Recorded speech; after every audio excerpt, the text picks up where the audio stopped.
Hopefully YouTube has caught up by now. Oh, there's a lot of white light in there, isn't it? Let's try that. Is that better? Jeez, yes. If I look knackered, it's because somebody decided to change the clocks last night and I didn't realise until I went to bed. I went to bed quite late, so hence not a lot of sleep. Anyway, such is life. Right, so what have we got this Sunday? Well, bit of chat. We've got an amazing pie, or what leads me to believe, through the marketing and the hype and the research, an amazing pie. We'll get to that more in a second. Just let me get this thing fired up, then I can see some comments.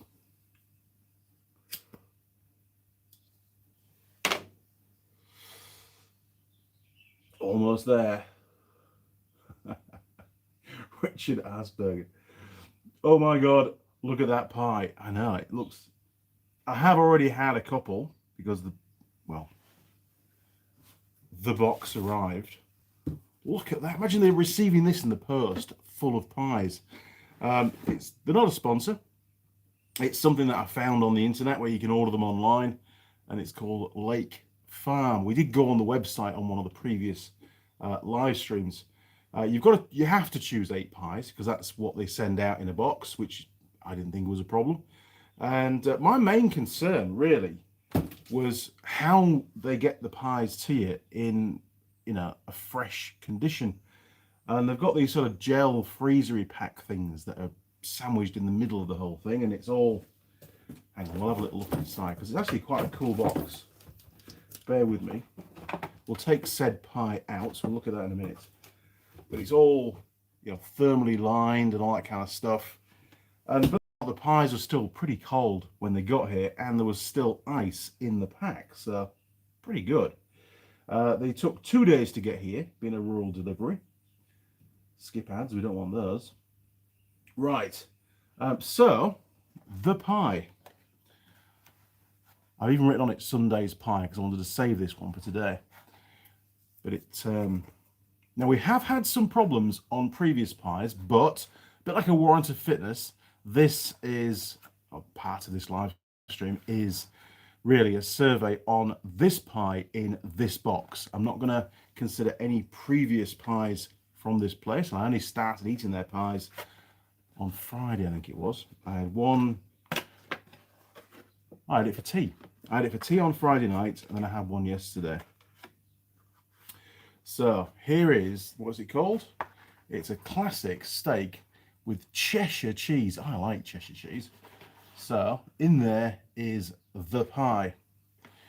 And we'll stick it in the warmer very shortly, but we'll just let a few more people turn up first because I've only got 11 at the moment.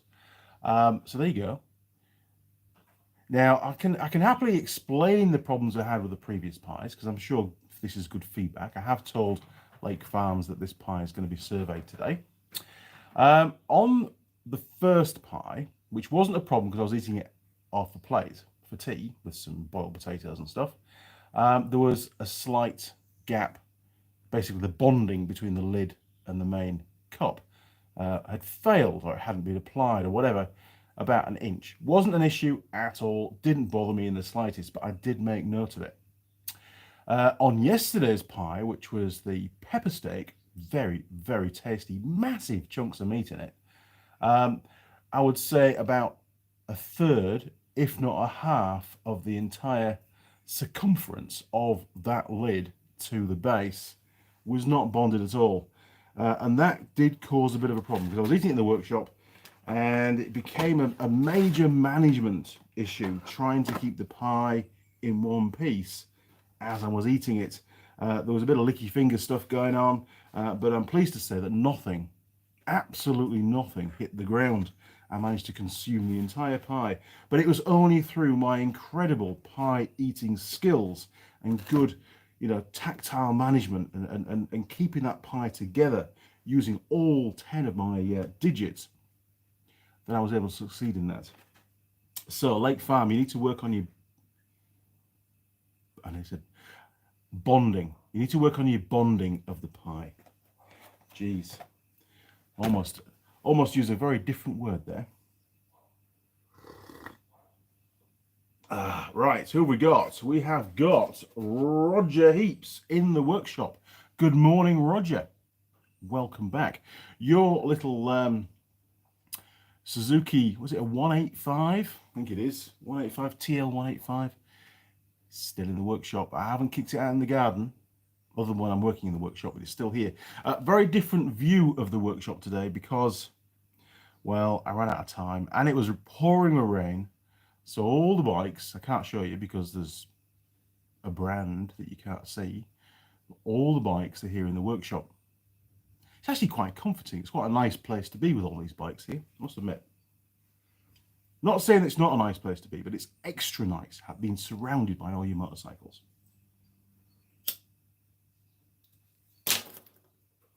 Roger says, good morning, Andy and crew. You see, he's getting the lingo now.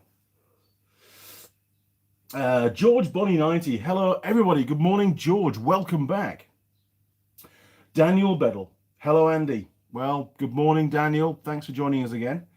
Mike Bazanski.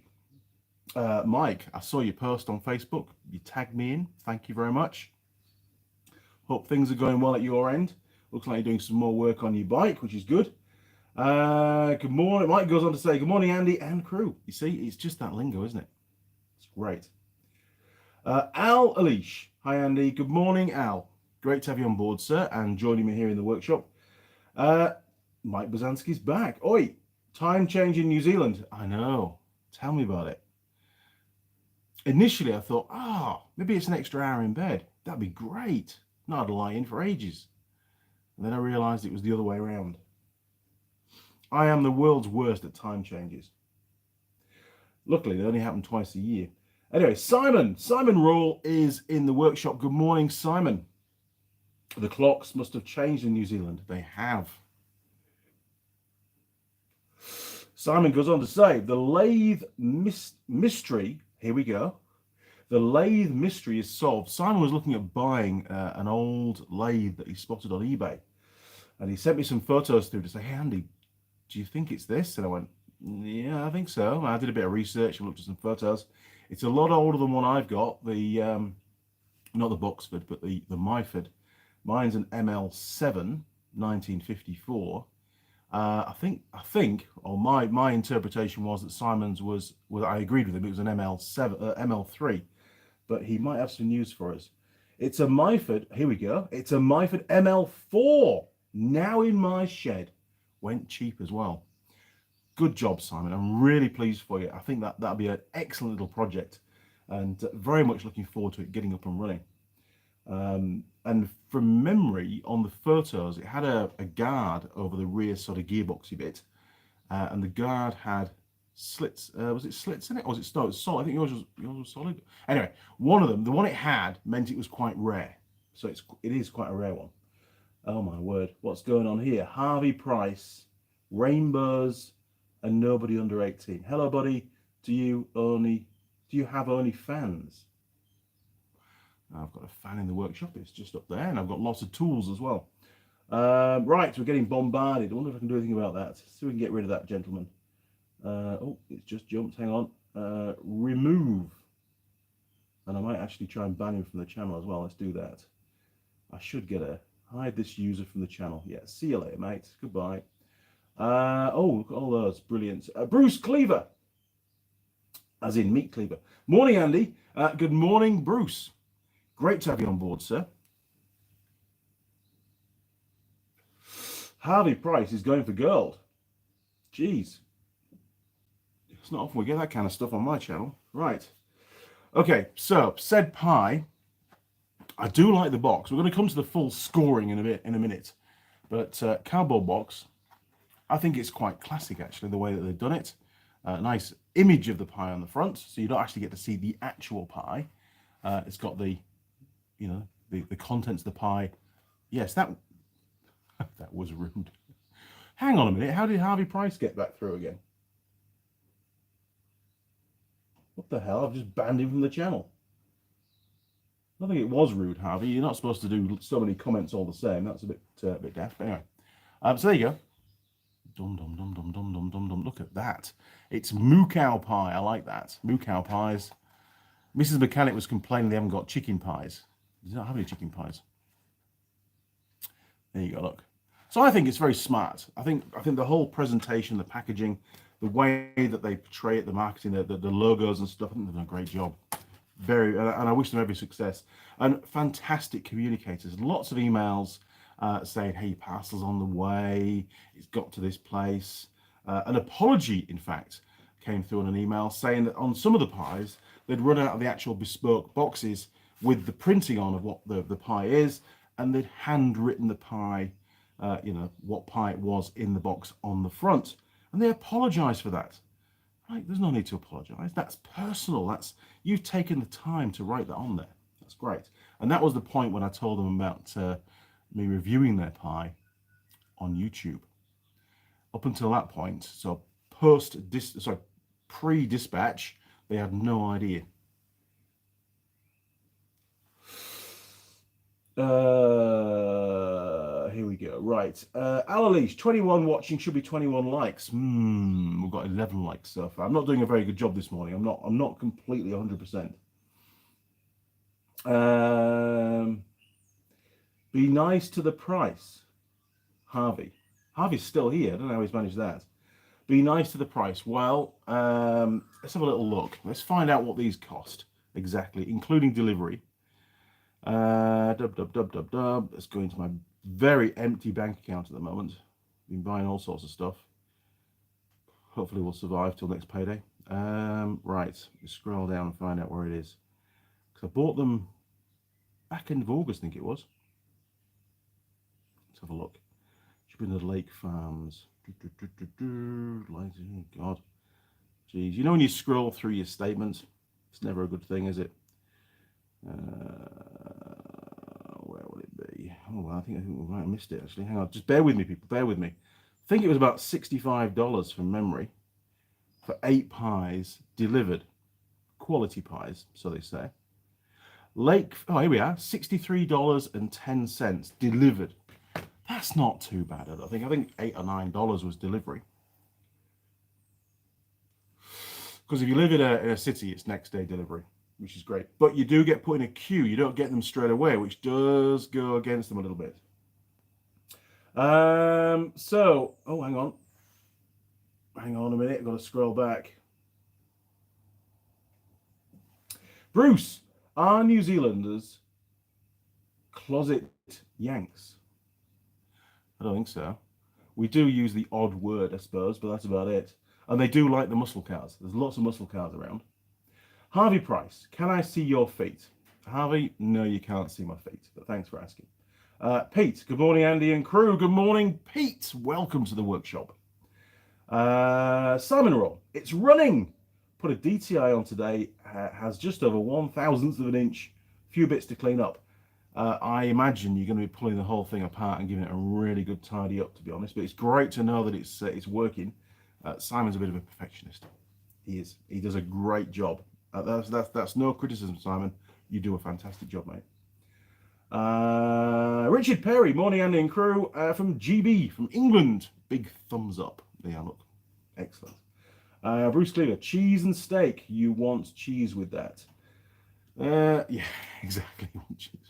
We do seem to have a lot of cheese in our diets, especially pizzas, and especially a pizza from the local village, because honestly, it's more than 50% cheese, and that isn't just the topping, it's just lots of cheese. Too much cheese for me, I don't buy them anymore. Where we get to? Neil Lowe, good morning, Neil. Neil goes on to say, good morning, Andy and crew.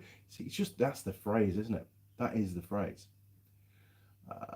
John Nuttall, good morning, John. Welcome back to the workshop, sir. Great to have you on board. Hi, Andy. Just sent an email. Sent email 4 and 20 pies. Harvey Price is asking again to see my feet. It isn't going to happen. My feet are nothing to look at, to be honest. They spend most of their time, or they have done for my entire life, in big, clumpy workshop boots. And as a result, they tend to fester a bit. So you don't want to go near my feet, to be honest. Pete, how was your week? How was my week? Golly, what happened this week? Oh, very good segue, actually. What happened this week? Well, tell you what, Let's put the pie in the pie warmer first because I'm getting hungry. Let's get this organised. Right, okay.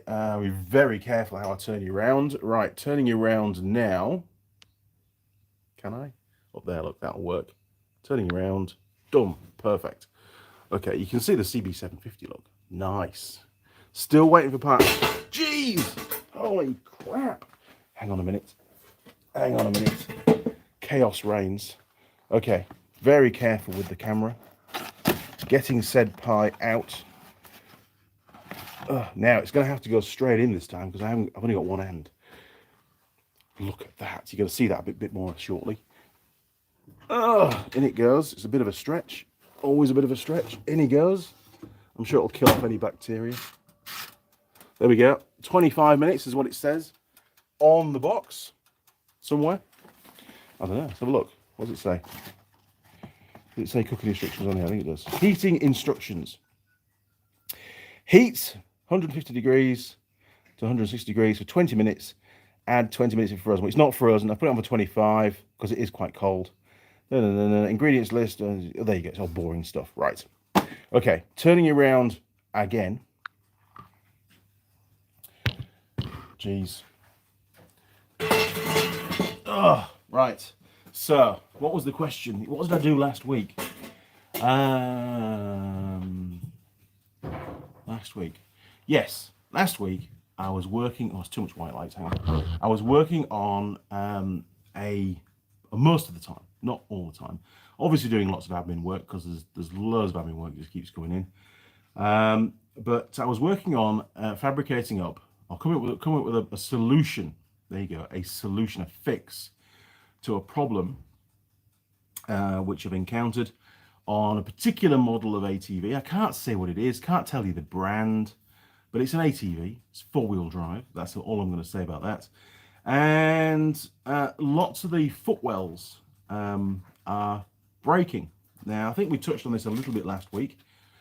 The quad bikes, ATVs, basically have, over the years, got a lot bigger and wider. Obviously, that's a result of the manufacturers increasing the track in an effort to increase stability of the bikes, especially on side slopes and stuff. So basically, they don't roll over as easily. However, a lot of the rollovers are down to people not being able to ride them properly and not assessing the terrain that they're going to go on before they actually end up committing themselves. So that's a whole different story. I'm a big fan of ATV training, just like with any piece of equipment. Unfortunately, here in New Zealand, they just say, well, there's a quad bike, go and play. And often the accidents involve alcohol and they involve more than one person on the bike. And, well, the vast majority of ATVs here in New Zealand are not officially two-seater bikes. Pretty much the only ones I'm aware of is the ones we had in the UK, which was the Polaris Sportsman X2s. We had 2 of those, and they were massive quad bikes, but they were actually pretty good for what they were. Apart from the electrics. The electrics was shit. 3 wiring harnesses in 2 years on each bike. Terrible. On the CVT drive was crap as well. The belt kept rubbing and it had drag on the clutches and all sorts. Anyway, so we digressed again.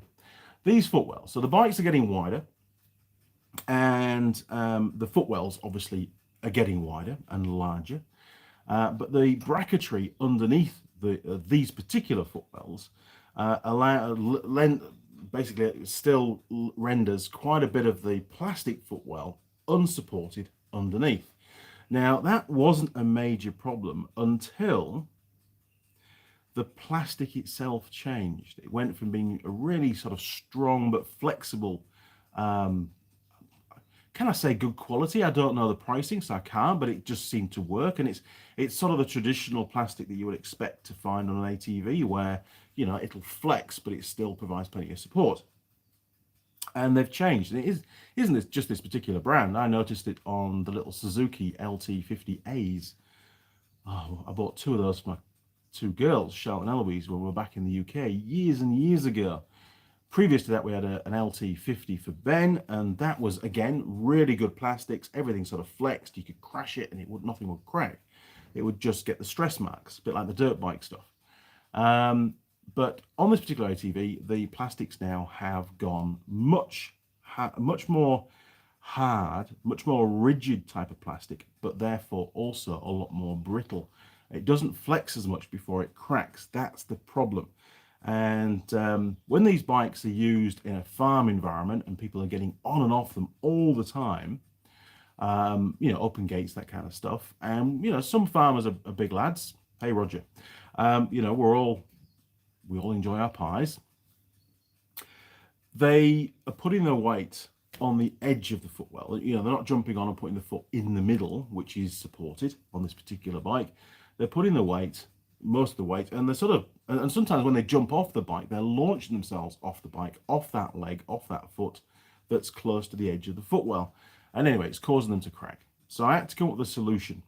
And the solution had much criteria to it in the design brief, and it made it actually very difficult to come up with a plan.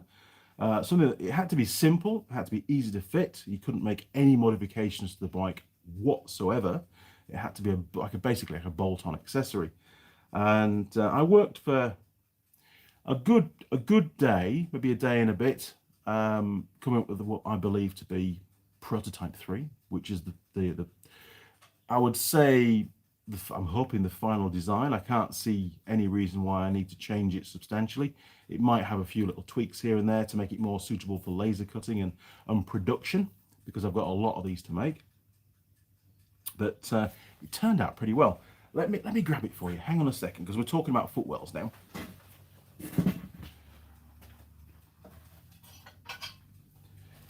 Bear with me, people. It comes with a few bits.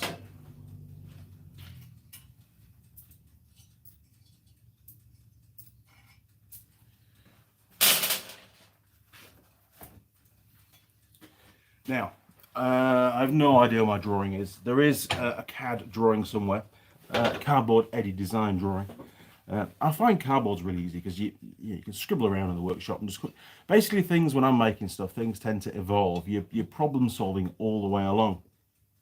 Anyway, under the footwell, can't show you any photos, but underneath the footwell, it's supported by two channel sections, basically, that protrude. They bolt to the chassis, to bolt to the outer rail, the lower outer rail, and they come out in horizontally, basically. Or the top edge of it's horizontal to meet the footwell. Underneath, they taper off. So you can imagine this bit of channel looking side on, it just tapers off like that. And originally, I just used the outer two bolt holes and made a plate that sort of fit nice and snug and basically extended those two brackets further out. And then promptly jumped up and down on the bike and realized that absolutely wasn't going to work. There was, you know, having bolts just in one plane and, you know, my weight, which I think is a fair representation of a worst case scenario, there was still too much flex. So that plan sort of went in the bin very, very early on, but it did take a while to fabricate up because there was quite a few weird little angles going on, which was putting me off going down that route anyway, because there was a lot of work involved in making it.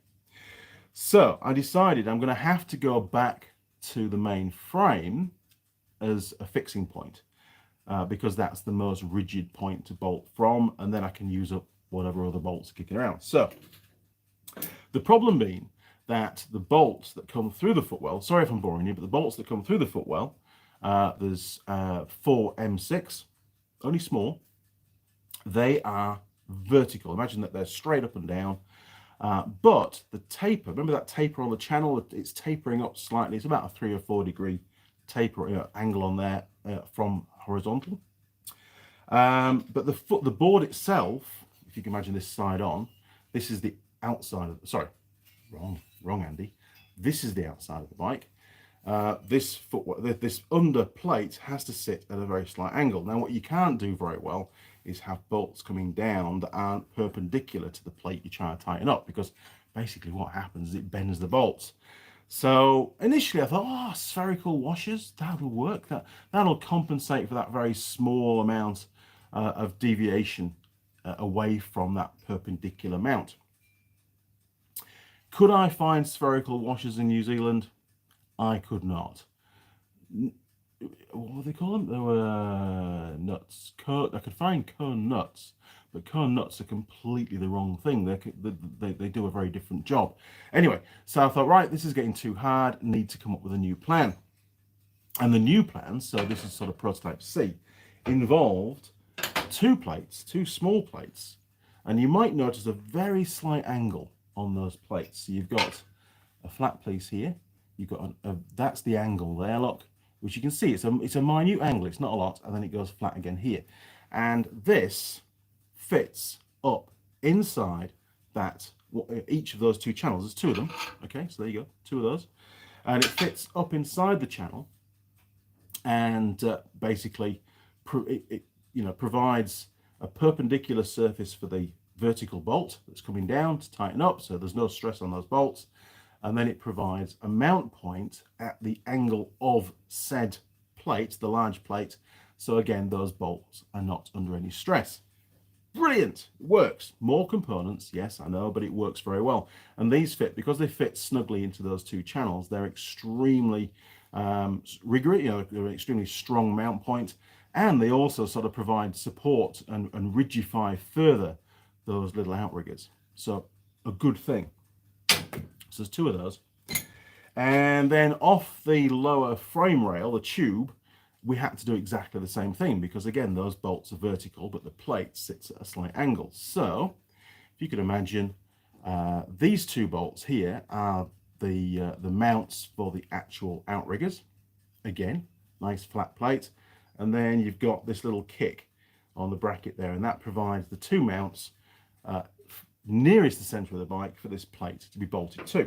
So here is the plate, and these are the two mount points that bolts to. There, look, okay, and then we've got these two holes here which bolt to those threaded holes on those two little plates that sit inside the outriggers.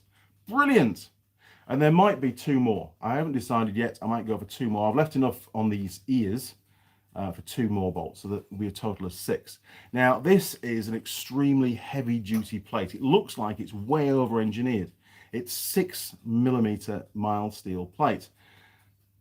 Is it overkill? I don't think it is. It weighs quite a bit. Yes, that's only going to help the center of gravity. But, there's a tremendous amount of force. Basically, we're picking up strength from here and from those original outriggers and beefing them up, because the whole thing's now it's multi-layered and it's deeper. But a lot of the force is here. And this little bracket at the end, this protrudes up inside the underneath of the footwell and rests on the plastic, basically right on the outer edge of the plastic. The footwell also sits in a number of places around these extensions. And there's going to be a bit of a cutout on there, just again to reduce a bit of weight, because there isn't that much force on these bits. The main force when you're getting on and off the bike is central to the footwell, so we can afford to lose a little bit of material and add to drainage, because that's one thing that I was concerned about, hence the speed holes. We have to have speed holes and things that I make, and we've got some nice little speed holes down there, which are predominantly there to reduce a bit of weight and to aid the drainage side of it. Another part of the brief is there could be no protrusions beyond the edge of the footwell, because if you put your foot down, which some people do on a quad bike, if there's a bit of metal sticking out, it's going to slice open the calf, and hey, Andy's in trouble. So we don't want that. So hence, that's why it finishes so close and snugly, probably about 2 or 3 mil just inboard of the edge of the footwell. The last part of the brief was there couldn't be any protrusions underneath the plate. So hence why we've gone for the classic countersunk stainless bolts. So you can see there, look, there's 0 protrusions whatsoever. So I think it's going to work really well. Your comments, please, gentlemen, if you don't mind, because it's still in the development stage. I'm still working on it. And if you put forward an idea and I've already thought of that, or gone, we can discuss the pros and cons of incorporating that into the design, because it's taken me a bit of work to get this far. But it has to be finished for Monday night, tomorrow night, because then I am going up to Auckland next week. I've got a travel exemption permit document, passport thing all set up, and more on that very shortly. But yeah, bit of work, but actually really chuffed with it. But there are 5 components. That piece of angle iron at the end that's bolted to the plate, I didn't want to fold it out of the plate because it would have meant more waste. And a 6mm plate in that point is way too thick. It doesn't need that. But what we can do is we can have that laser cut out piece of flat, and I can fold it to 90 degrees. I don't need to use angle iron. And because by doing that, they can laser cut that slot out and they can do the holes, so it'll speed up production. I talk too much. My apologies. Right, coffee's going cold. Strong coffee this morning, actually. Where did we get to? Right, Harvey Price, show your feet, please, lad. It's not going to happen. Pete, how was your week? There you go, Pete. So we basically spent time doing that and doing admin work. One other thing that I did last week, which is part of the requirements of obtaining that travel document to allow me to get into Auckland, because I've got ROVs to deliver, is I had to go and get a COVID test. I did. So I popped up to the local township. I won't say where it is because that will give away where I live. Popped in, so this was not Taupo. I didn't travel all the way to Taupo. There's one a bit nearer. So I popped into this township, and Mrs. Mechanic had done the research, and you know, I wandered in with my face mask on, looking very alien-like. And I said, "Hey, I'll come for a COVID test, please." And they said, "Oh, that's great, no problem at all. Fill out the form. We haven't done one of those today." Okay. So I filled out the form, went back to the counter, and they said, "Oh, okay, we'll see." And this was around about 10 o'clock in the morning, 10:15 in the morning. Thought I'd get it out of the way, come back to the workshop, crack on with the footwell plate. And she says, "We'll see you at 2:30. And I looked at my watch, and I said, "That's 4 hours time." I said, "I can't wait here for 4 hours. That's half a day." And she's like, "Well, you have to come back." I says, "Well, can't you do it now?" She said, "No, we don't do it. It's done in a little drive-through thing outside at 2:30. Okay, fair enough. So we had the big trailer on, went to go and get some sand and gravel and cement and bits of timber and stuff to do some more work on the fence. So we got all that gathered up. That was a whole saga in itself. Got that gathered up, got it home, had about an hour at home doing admin work, got back in the ute, drove back to said township.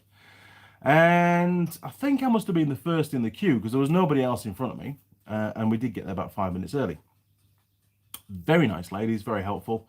And she said, "Oh, you know, this might tickle a little bit." I'm like, "Okay, what's the plan?" And she had this like a giant cotton bud thing in a, an ear bud thing in her hand, and it must have been 6 to 8 inches long. This the wooden part, and I'm looking at it going, "Where the hell is she going to put that?" Anyway, she decided it would be a great idea to ram said giant earbud up one of my nostrils. Now, sure, we all pick our nose and that kind of stuff, you know, and especially when you've been grinding, you dig it all out.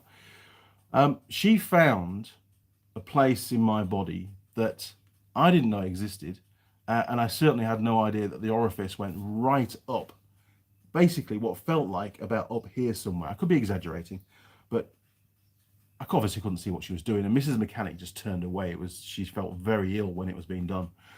She just couldn't watch. But up it went, and it still going. She's like there going, "Give me like a voiceover of the whole procedure. We're going in now. We're going up your nostril. We're still going up your nostril." And I'm thinking she's going to stop any second now. There's no way it can keep going. It's going to hit a dead end. And still going. We're almost there. We're still going.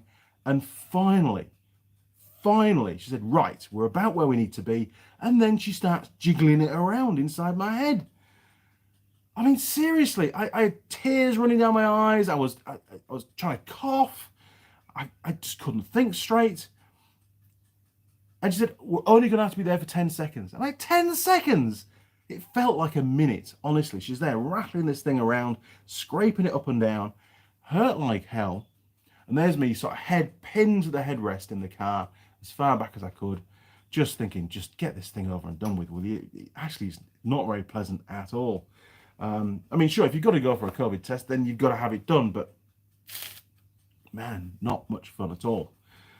Quite the opposite, in fact. Anyway, she's done a little 10-second jiggly round thing, and then she starts pulling it out.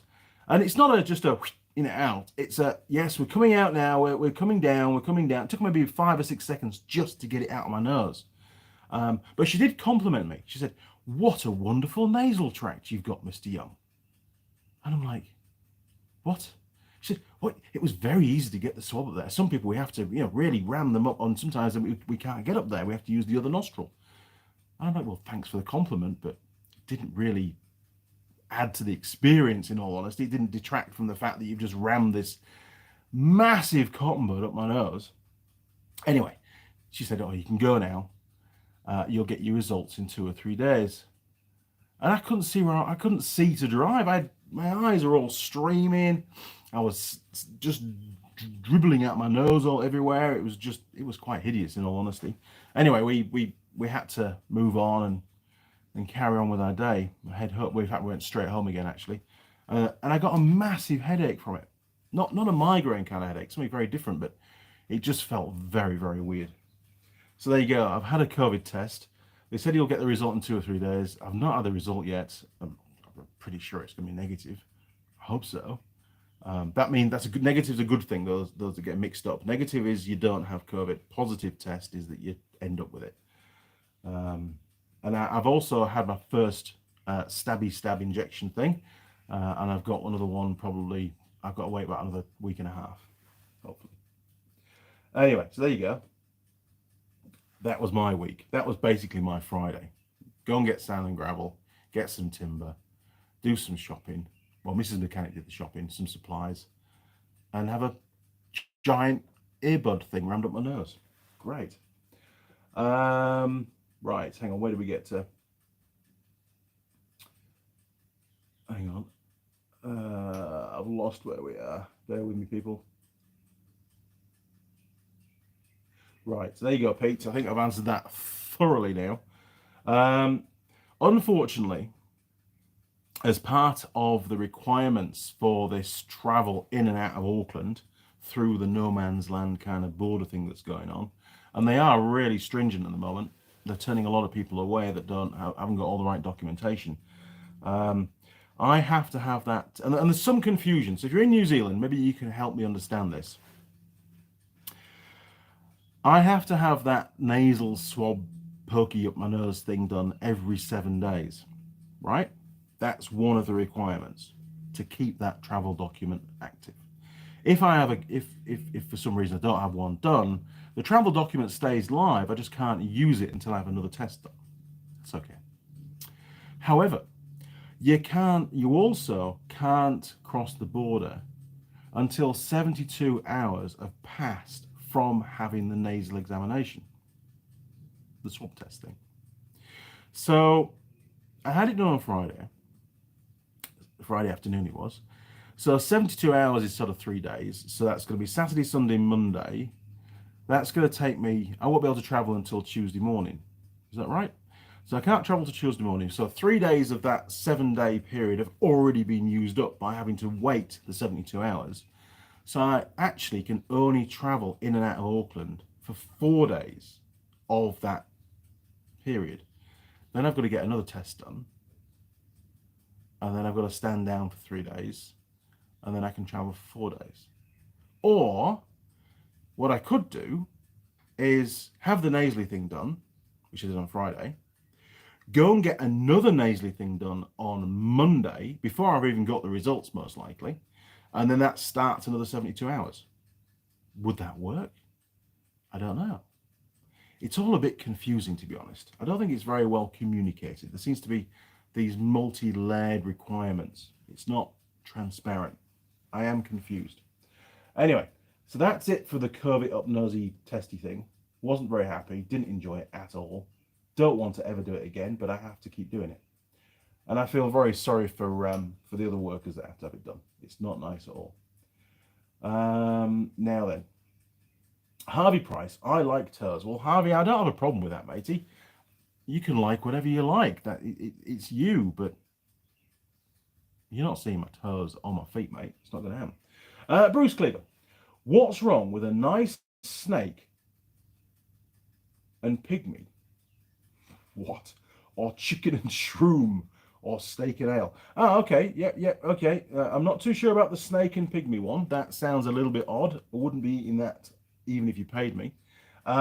Chicken and mushroom?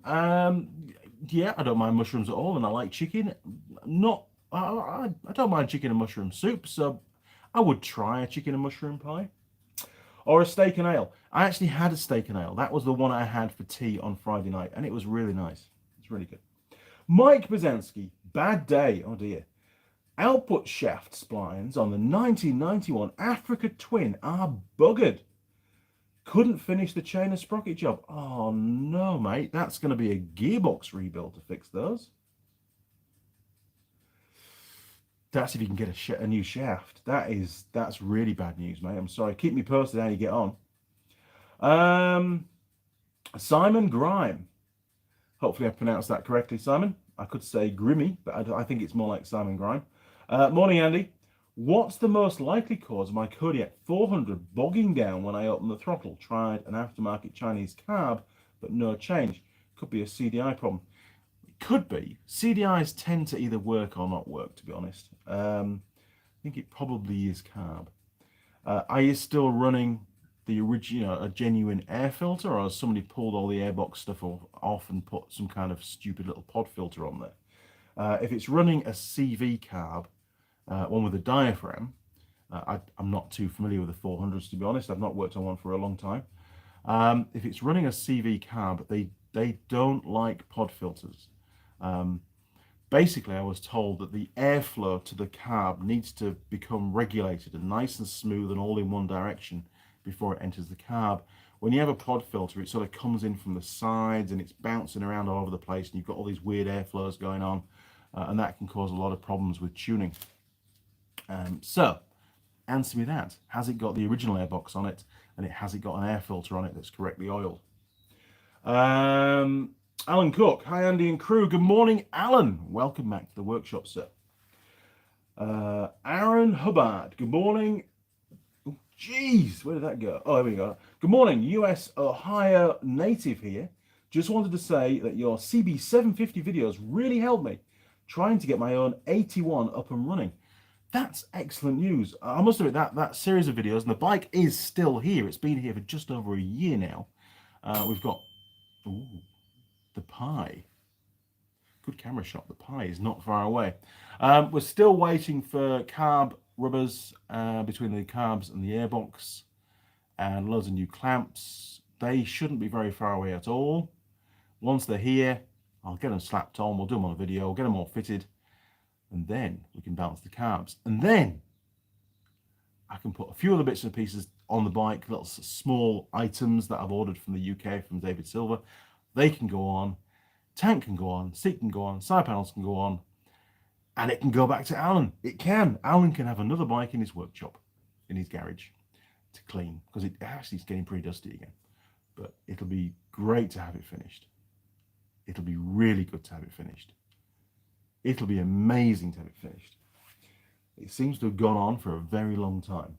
Now, Aaron, really chuffed that those videos have been of help to you. I've enjoyed making them. There's a lot of effort gone into making those videos, I must admit. Especially with Simon watching.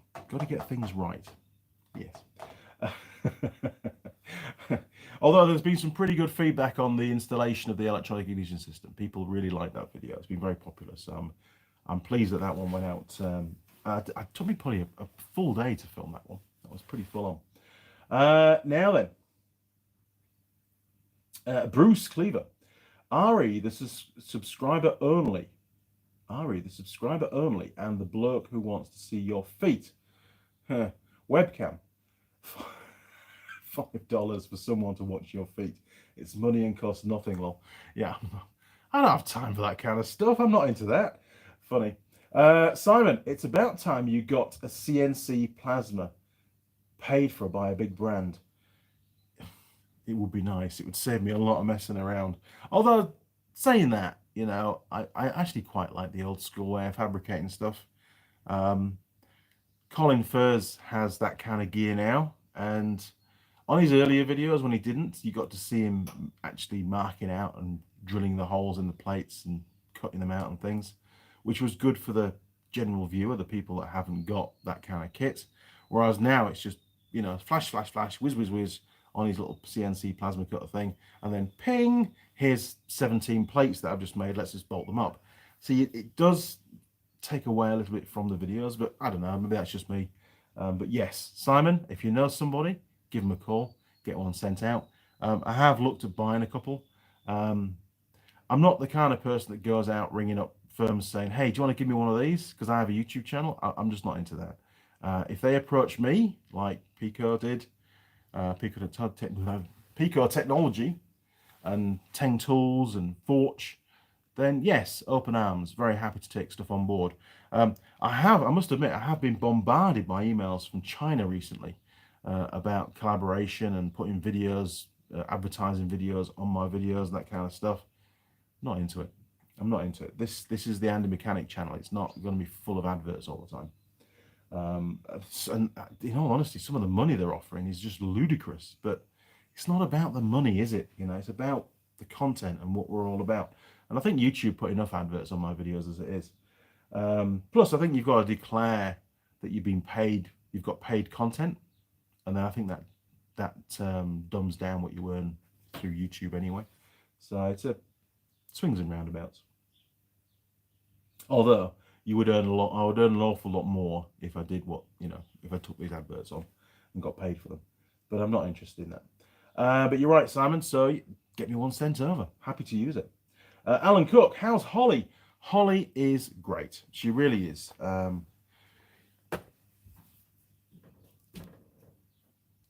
think she's coping. I mean, she's still in level 4 lockdown. Sorry, no, Auckland went to level 3. She's in level 3, so she probably is back at work now. But I haven't spoken to her since they went to level 3. Maybe I'll flick her a message next week and see how she's getting on. Just giving her a bit of space. Don't want to put any pressure on her to do some filming at the moment. I think she's just worried about the whole COVID thing, to be honest. Neil Lowe, looks good. Are you going to galv or paint it? Very good question. I was considering getting it galved, or maybe some kind of electroplating on there, not chrome, obviously, way too expensive, but some kind of plating on that. However, I really need to get these plates, certainly the first batch, out as soon as I can. So they're probably just going to get painted, to be honest. Maybe 3 or 4 coats of paint, because they're in a very highly corrosive environment under there. But saying that, they're not going to rust away. They're going to outlive the life of the quad bike without any doubt whatsoever. It's a big, thick, heavy plate. It's not going to corrode away. And I don't think it's going to fail. Obviously, I'll be getting some feedback once they're out there being used, but I'm very confident that it will do what it needs to do. But yeah, good question. Simon. Oh God, so many comments. It's about time you. Oh, another one. Right, Simon. Yes, Simon. Put 2 more. Just M6 will spread the load and future-proof it. Yeah, I was more concerned about bolts falling out. So if you've only got 4 and one falls out, all of a sudden the whole thing's going to cockle around a little bit potentially. If I'm going to be tapping, I may as well just tap M8. To be honest, it's already in the drill. Oh yeah, I know, drilling, tapping with the drill. I've only recently started doing that. I was taught to do it by hand, but man, there's so many to do, and the brushless Makita is brilliant for it. So there'll be M8s. They'll be exactly the same. Just keep it simple, for installation. And the cost, I think the cost is negligible between an M6 and an M8, and it just keeps all the fasteners standard. Right, John, put your name and part number on them, or where you can get them from. It's a bit difficult, John, because they're being done for work. It's a work job. It's not an Andy Mechanic job. I don't mind showing you the plates, because I can show you those. I don't mind discussing with you why I'm making those plates, but they're not for retail sale. The ownership of that design lies with my employer, because I've done them during work time. Although, to be honest, a lot of the solutions that I came up with I thought of them while I was asleep in my time. But anyway, but good point, John. Simon, do them tests twice a week for work. Oh God, really, Simon? Sorry, mate. That's hideous. You must be getting a really sore. I mean, it's still weird up there. I mean, nothing has been up there since the day I was born. you know, 49 odd years ago, and all of a sudden it's like, whoa, what's going on here then? What's this thing?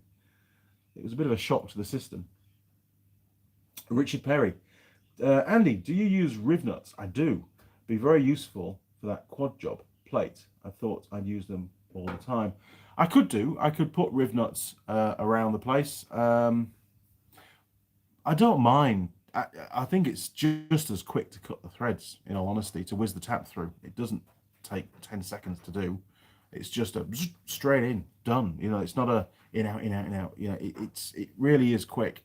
I did the same thing on those front suspension braces that I made, and that was 12 mil plate, half-inch plate, and just straight through in one go. It's bloody good. Riv nuts, I think, would take a lot longer to do, and it just adds more cost to the whole thing. Sure, if one of those threads pulls through eventually, you know, because they've got to take these off when they're servicing the bike, potentially, or at least they will come off now and again. If those threads, you know, corrode away or whatever, then of course the dealer can put riv nuts on there and away he goes again. But they are very useful in certain applications. I used to use them a lot for putting bottle holders on bicycles. You drill into the frame and riv nut it and away you go. It's pretty cool. Simon Grime. Would you suggest that I try alternate jog the carb mixture? No, absolutely not. No, don't play around with the mixture. What I would suggest is that you get hold of the service manual. You're going to be able to get that from the internet. It will be out there. You just got to find it, and it will tell you, you know, what size jet should be in it. It should tell you the needle setting. It should tell you the position of the idle screw, the idle circuit screw, you know, for adjusting mixture at idle. And you can set the carb back to standard where it should be. Make sure your airbox is on. Make sure your air filter is done correctly. Make sure you've got fresh fuel in it. Old fuel can often cause a problem. Check your spark plug. Make sure you've got a good spark as well, because if your ignition system's breaking down, so it may not be the CDI itself. It might be a weak coil. It could be a bad earth on the coil. There could be all sorts of issues. But let's focus on the carb first. Get it set back to standard. Make sure there's good fuel in it. Sort your air filter out. Still got a problem? Then maybe start looking at your ignition system. But you can do a spark test. That's really quick and easy, actually. The spark should jump at least a 6 mil gap in atmosphere. 6 mil. So you don't, just putting the spark plug on the engine casing and cranking it over and seeing a spark at the spark plug, in all honesty, is irrelevant. When a spark has to occur within pressure inside the cylinder, combustion pressure, it must be able to, be a lot stronger. So an exterior spark test, minimum 6 mil, should be good to go. John Nuttall, the pie. Thanks, John. Let me get the pie. I'll take you with me. Oh, I've got to turn you around again. Hang on. Turn you around. That's pretty safe, that angle. There we are. Right. Oh, I cleaned my bench. Look, the go-kart has gone. The go-kart frame hasn't gone. It's up there, Jared. I found it. I thought, I could hang it up from the ceiling up there. Look, bit of spare space. So actually a bit of a tidy up. And I've got a lot more workbench, which is good. I like my workbench. Right, pie. You've had plenty of time to stand.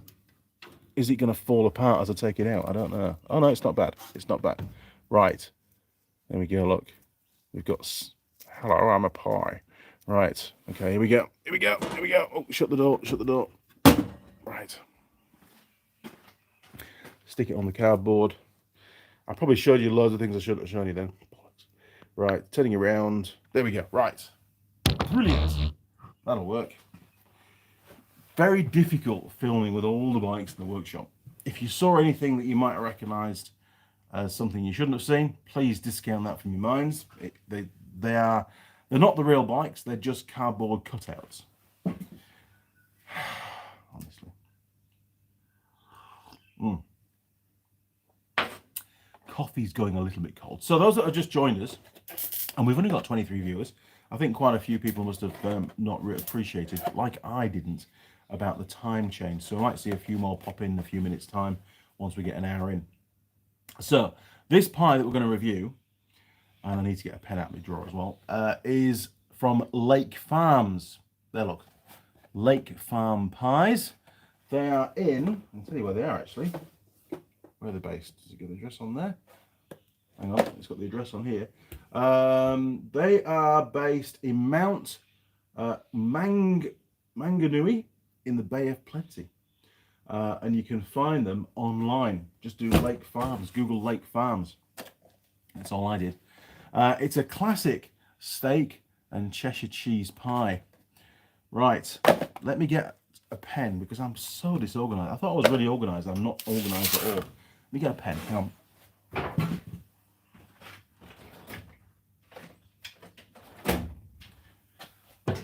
Right, we've got the magic pen. We can do some scoring now. Okay. So I'm going to give it the benefit of the doubt because I did compromise the structure a bit by going, hello, I'm a pie. Right. So I'm going to eat that bit first. Here we go. Hang on, we need to do a little look around, don't we? So nice, perfect coloured top to it. Beautiful bottom. It's actually cooked really, really well by the looks of it. It's quite light coloured pastry. The bonding around that top, other than the bit that I destroyed, is in very good nick. So hopefully it's going to stay in one piece. Here we go.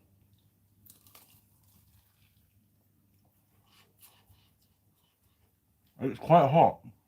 Oh, right. Ooh, that's nice. I'm not just saying that. That tastes really good. Where do we get to? Roger. Take the ad money. If they're good products, early retirement. I don't know, Roger. I don't know. If it's something that's directly linked to automotive and it's just a case of showing it in a video or using it in a video, I don't have a problem with that.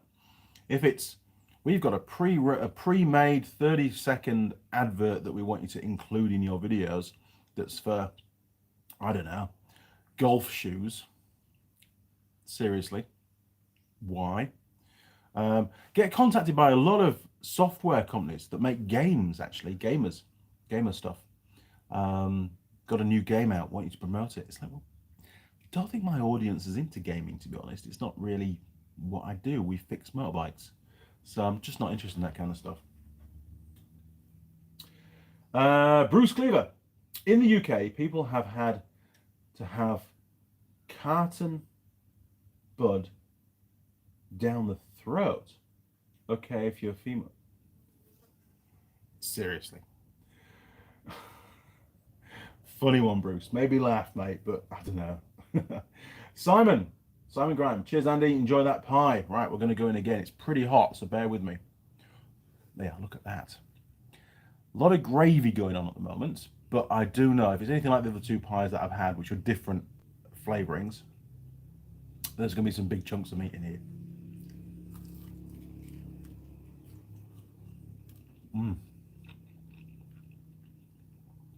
Man, you can taste that cheese. It's really good. Pete, very nice air compressor. It's not bad, actually. It's the largest single phase one that Atlas Copco make, or at least it's brought into New Zealand. It's my backup air compressor. I have another Atlas Copco, a much smaller one. I think it's a 2 horsepower, which is in the shed. That's the one that gets used every day.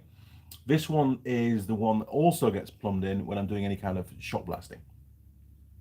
Other than that, it just sits there on the bench. Eventually, it'll be in the other shed as well. It won't be in here because it's ridiculously noisy. And you can't do any filming, obviously, with it here. It's horrendous. I think it just, because it's on the steel bench, it just creates a lot of vibration. Yes, I know I could put dampers and stuff on there to stop that, but it's a temporary place for it. I know it's been there 2 years, but it's temporary. I don't use it very often. Eventually, there's going to be some shelving and stuff up there.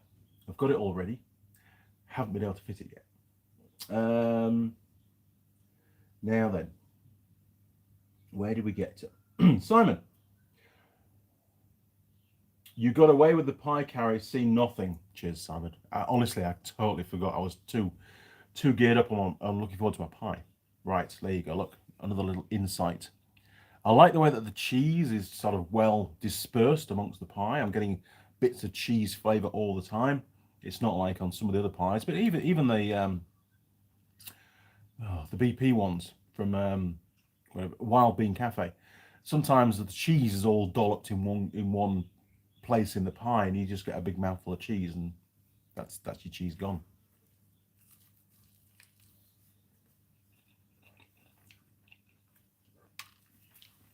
It tastes really good.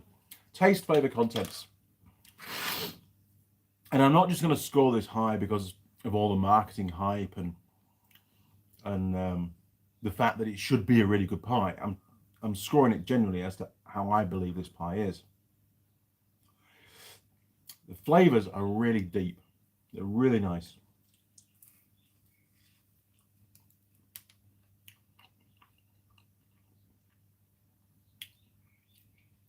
I like that. I like that a lot. I'm going to give that a 9. Right, structure Foley partners. Well, it is quite runny. We've already got a big run just here. We need to do the 45-degree test. Oh, that's the runnability. So Foley partners. Foley partners. Let me get rid of that. Okay. Has it maintained integrity so far? I think it's done pretty well. Underneath, no cracks, no signs of any real problems there. Yeah, I think it's done very well. Would I eat it whilst I'm driving? I think if it was in a bag, you get away with it. It's not as rigid as some pies. You know, there is a bit of flex going on. I prefer to eat it two-handed. Going from previous experience, which I'm not going to include in the score, but they do require a bit of management. So, structure Foley partners. Actually, I mean, based on this one, it's doing really well. I'm going to give it an 8. I think it's pretty good. It had that one little crack at the start, didn't it?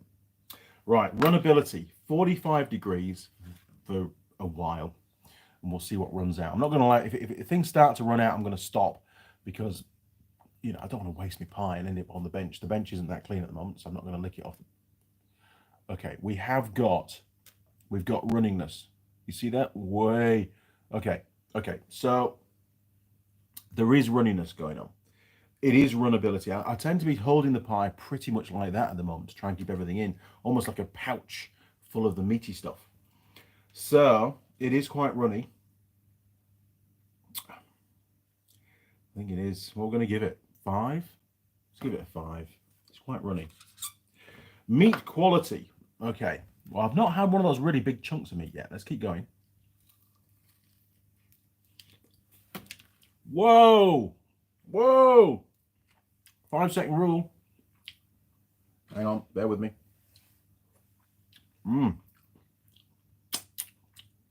I think the grubby fingers just adds to the flavour. Holy crap. Cardboard. Dust. Okay, that was a catastrophe. A pie-tastrophe that was.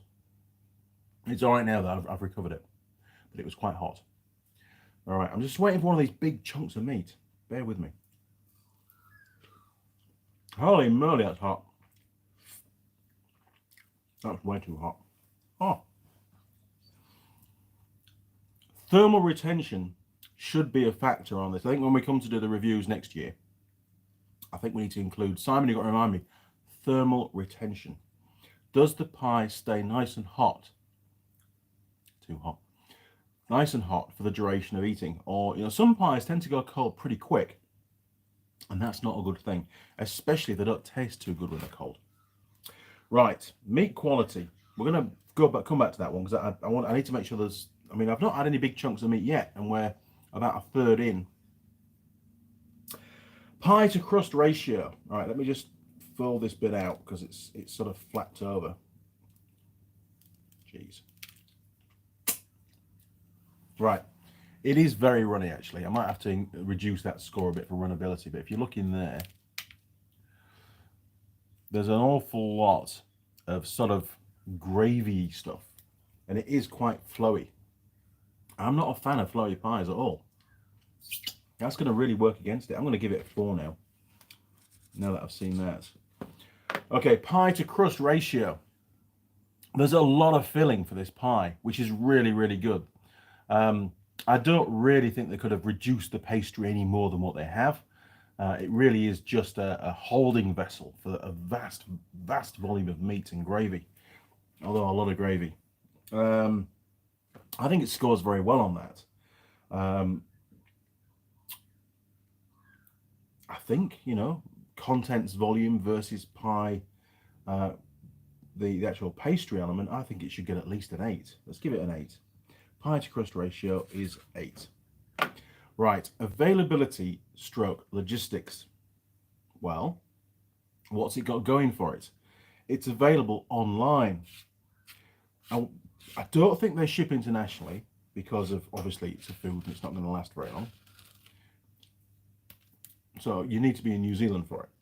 But that's pretty much a given across all the pies that we get here. You can't buy them in the shops. You have to order them online. And then you have to cook them yourselves. I mean, they are pre-cooked. You've got to warm them up. But you can't just pop into a petrol station and get one of their pies. That's not an option. You've got to go online, pay. In this case, I had to wait 3 to 4 weeks for them to turn up. You know, if this was my only source of food, I'd be long dead by now. Luckily, it isn't. There are other pie suppliers out there, but it is quite limited. It's very bespoke, very limited, but you can get them online. You don't have to drive to them to pick them up, which means geographically their location is irrelevant within New Zealand, but you have to wait 3 or 4 weeks. That's a real downside. So what are we going to give them? You can buy them online, but you've got a long lead time. But they'll deliver to anywhere in New Zealand and you don't have to drive to them. So 4? Is that harsh? I think it's 4. I mean, yeah, you can buy them online, but that's the only place you can buy them. And you have to wait such a long time to get them. Let me know if you think that's not fair. Connor K arrived an hour late. Sorry, Connor. I almost arrived an hour late as well. Right, we're going to go for pastry only. Here's a piece of pastry.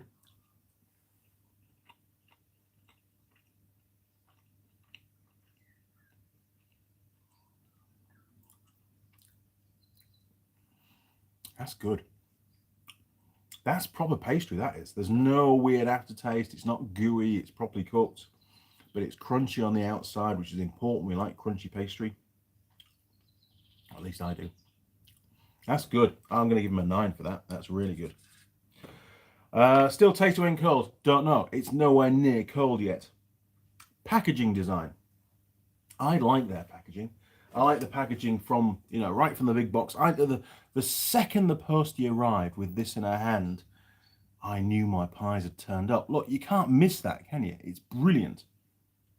No, I think their packaging is in order to do it, you know, this is not cheap. And the gel packs that these boxes, they get a gel pack in the middle which is frozen solid.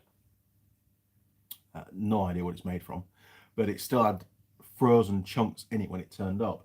That's an expense. Making these boxes is an expense. Somebody's really put a lot of thought into this kind of stuff. Same with their website. It looks great. And even these little boxes, you know, they could have just chucked them in a bag, but no, they're in a proper cardboard box.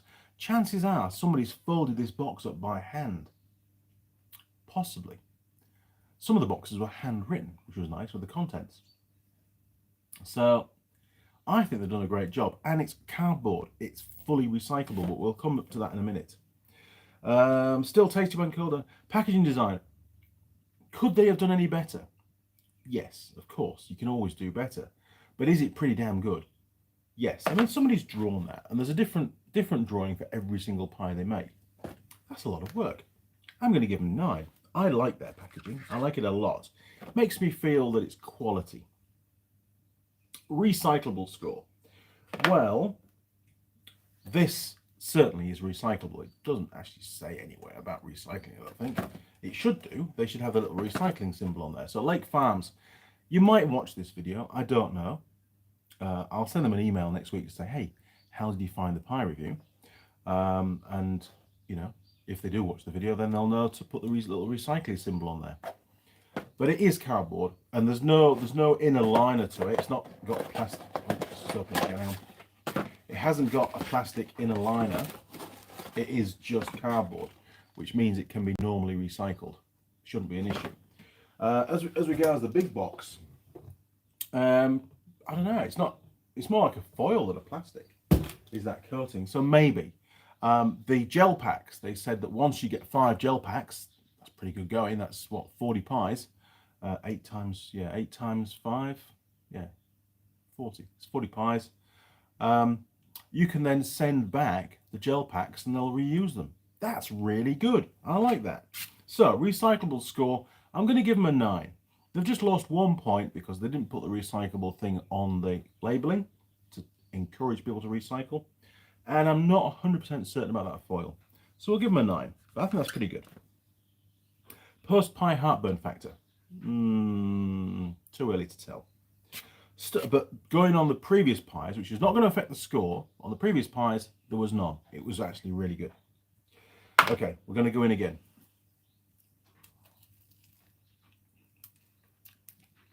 It's cooled down a bit now, actually.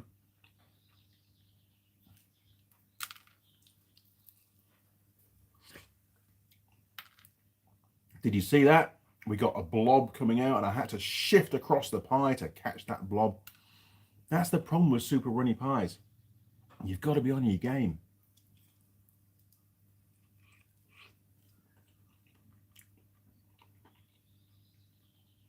Really, well, that was a nice big chunk of meat. Good job. You've got a nice big chunk of meat. Tasted really good, actually. Went down really quick. Caught me unaware, did that one. Way. It's too runny. Lake Farm, it's too runny. See, it'll be fine on a plate with some meat, with some potatoes and stuff, because that gravy would be, you know, would disperse around the plate and you could, you know, share it amongst the other foodstuffs. But in a pie, when you're holding it by hand and you're eating it like this, runnability, you need it to be, you know, hold its shape and for the contents not to just ooze out all the time. Back to the comments.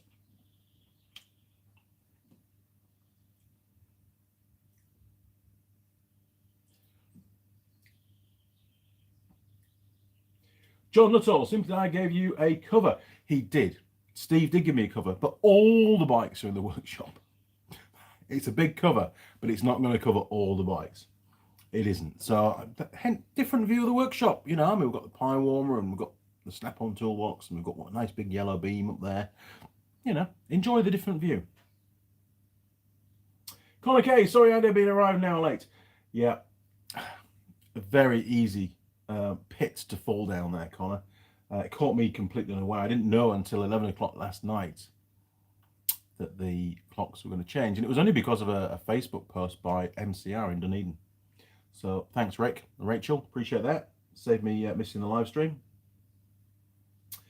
Simon, RE paid portions. I'm sure your integrity is worth more than a plug for a product. Agreed, Simon. Absolutely. Drew Dassedley, great name. As a Brit, I laugh at the absolute confusion to non-Commonwealth countries that we have meat pies. There's nothing wrong with meat pies. Meat pies are great. Connor K, the gravy in that pie has a low viscosity. It does. It's bloody runny, actually. It's one of the runniest pies I've had. But it's very different. The other two pies were not like this at all. They were actually quite solid. So I wasn't expecting it. Holy crap. Look at that. See? That'll be a problem if you're driving. That's pie catastrophe just waiting to happen. That's going to drop in your lap. It's going to splodge down your shirt. But saying that, look at the cheese. Look at how well that cheese is mixed with the gravy. It are interspersed throughout the entire pie. That's really good. Now, oh, that tasted great. I like that.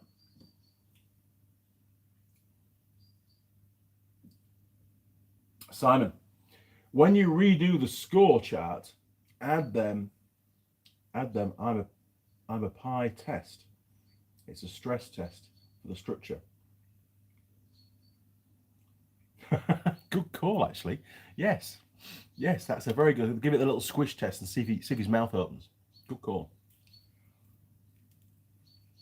Way! Look at that! Pie catastrophe again. Don't watch, turn away. Wow, that's bad. I mean, if I was in the petrol station or in the car, oh, bit of gristle. That was gristle. That's going to affect. Sorry, I've got to clean up. Meat quality. It's not as good as I was hoping, to be honest. It's not as good as the other ones. We've had only a couple of large pieces of meat, and we've had a bit of gristle. Meat quality. I mean, it tastes fantastic, don't get me wrong, but the meat quality score, I think it's going to be a very sad 7, and I'm being generous at that. At the moment, it might change. There could be some big lumps of meat down the bottom because, you know, they might have sunk to the bottom. Take some eating. In fact, there's a nice bit of meat there. Look, just hiding in the middle. So we'll get to that shortly. Oh, again, look.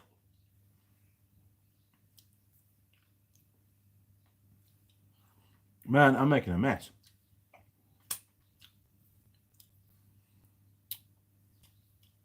That's terrible.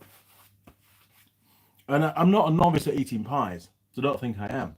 This is requiring some serious management skills. I'm just going to have to try and suck the contents out of it before we splatter any more across the bench. Where did we get to? Drew Dastardly. The worst problem with Sayers and Greg's steak bakes is the absolute volcanic lava quality of them. Burns your fingers, lips and tongue. See, that's no fun. A pie doesn't have to be red hot. It needs to be, and this is why I like the ones in the pie warmers, usually. I mean, especially the Wild Bean Cafe ones, because they're not too hot. You can get them out the pie warmer. By the time you've paid for it and got your coffee, well, in fact, no, before you've got your coffee, you've paid for it, you've wandered off, you wait at the little table thing they normally have, and I can usually eat a pie before my coffee's ready. Normally, it's about that sort of period of time.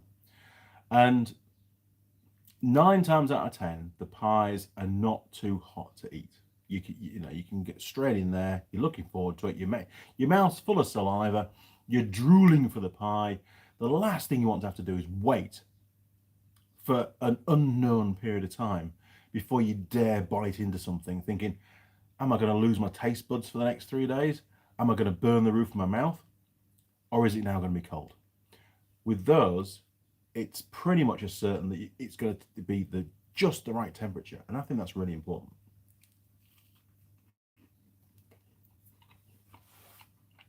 It's still tasting really good. And it is cooling down now. It is. Okay. Let's address the pie server attractiveness, if I can find the text, because there's a lot of shrapnel down here. Well, it was delivered by the post lady. That's all I can go by. Sorry I forgot meat in my beard. All gravy all over the place. I could be kind here because she might watch the video and she delivers my post. So she might decide not to deliver my post anymore. Or my pies. Let's go right down the middle. Let's give her a 5. I think that's, I mean, she's an older lady. Let's give her a 5. I think that's a fair and reasonable score. Okay, so let's just go back and review some of these scores because I think things are, the goalposts have shifted a little bit. Runnability, we've got a 4. I'm going to give it a 3. I'm sorry. I think I'm fully justified to give it a 3 on that one.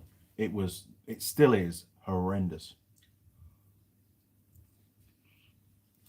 Oh, for God's sake, really? Look.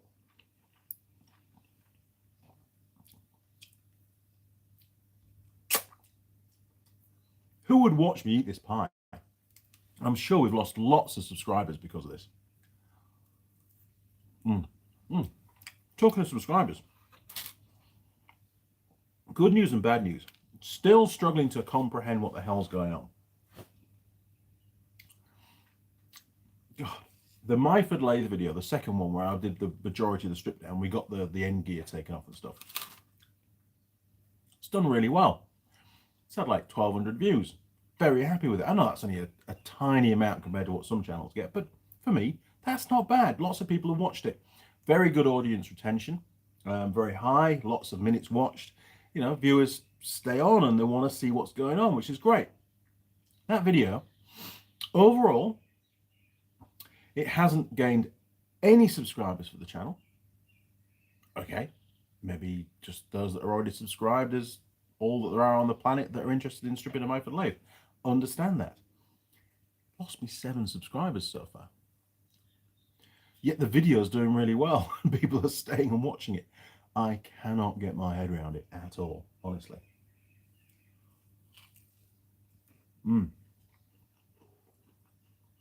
Big chunk of meat. Big chunk of meat. That was good. The last piece. I am going to down this in one. I'm not even going to risk trying to break it into smaller pieces. We're going in.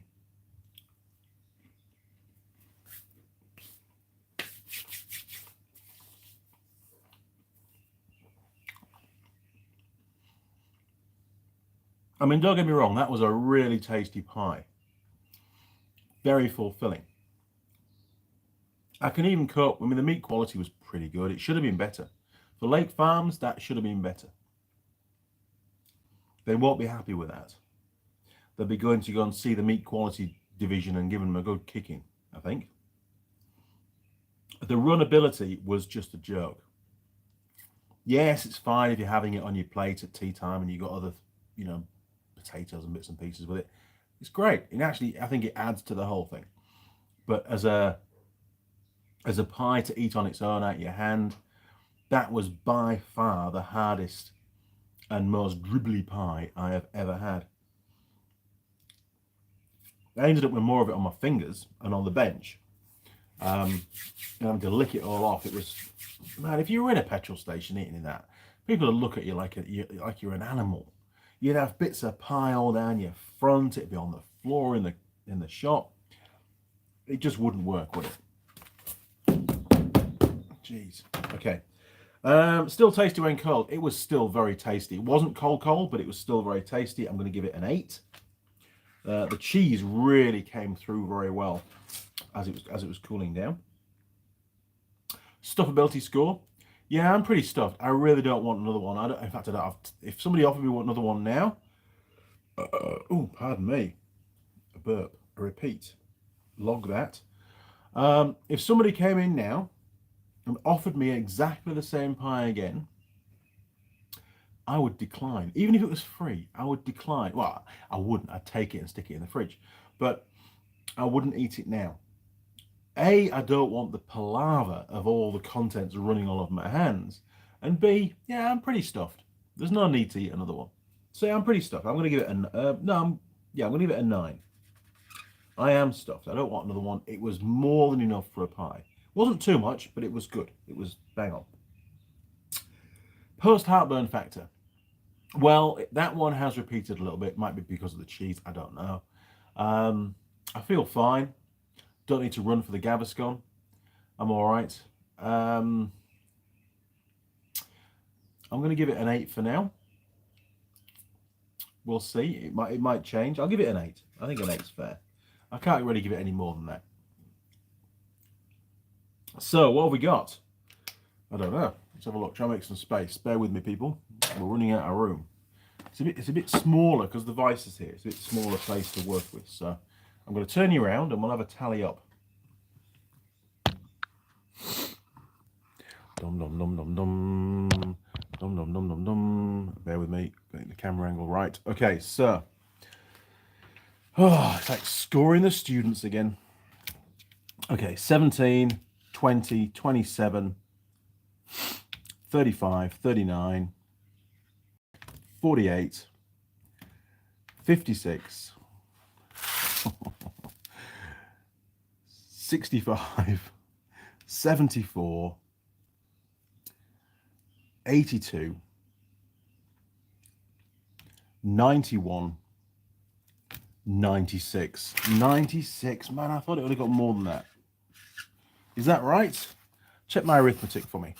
We've got 9, 8, 3, 7, 8, 4, 9, 8, 9, 9, 8, 9, 5. And I got 96. I mean, there's some pretty high scores in there. The ones where it really struggled with and got low scores was runnability, 3, which I think is absolutely fair. And we got availability logistics. You can only order them online. They take 3 to 4 weeks to get to you, so you're pretty much starving by the time they arrive. And well, I suppose pie server track, it's not directly linked to the pie, a bit of fun. That's Simon's category. 5, you know, it's bang down the middle, isn't it? Couldn't really give her any more. Don't want to give her any less. You know what I'm saying? Okay, right. So I've gone for 96. Now, the problem is also, hang on, I'll turn you around, turning you around, turning you around, turning you up like that first, and then turning you around. Oh, he's done it again. What a numpty. Sorry, people. You'll have to ignore that last few frames. What an idiot. Anyway, so yeah, is the arithmetic right? I'm going to whiz back a little bit. Now then, where do we get to? Where do we get to?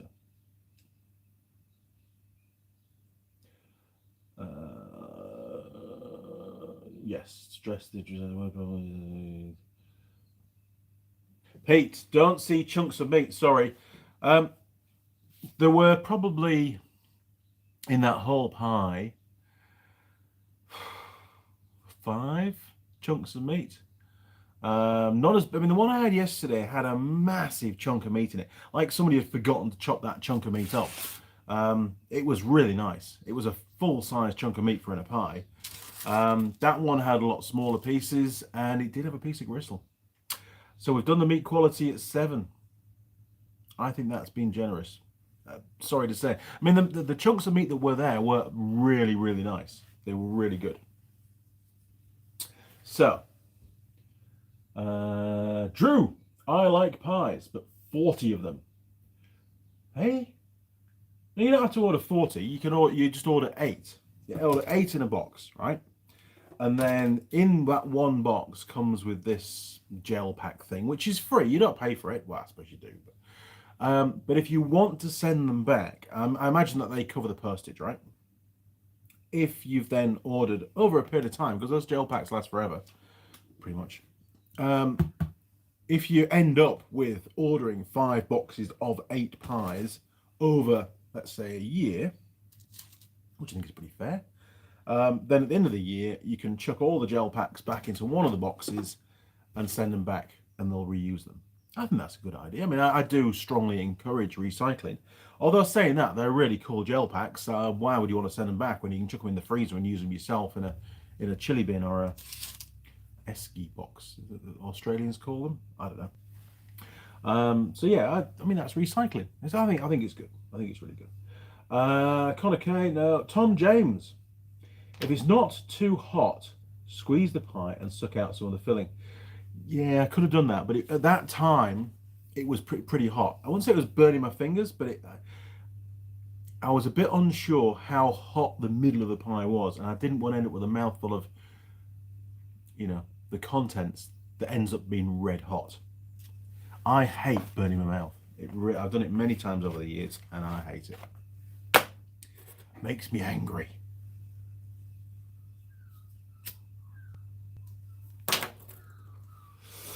But good tip. Good tip. If it's cooled down, that's a good one.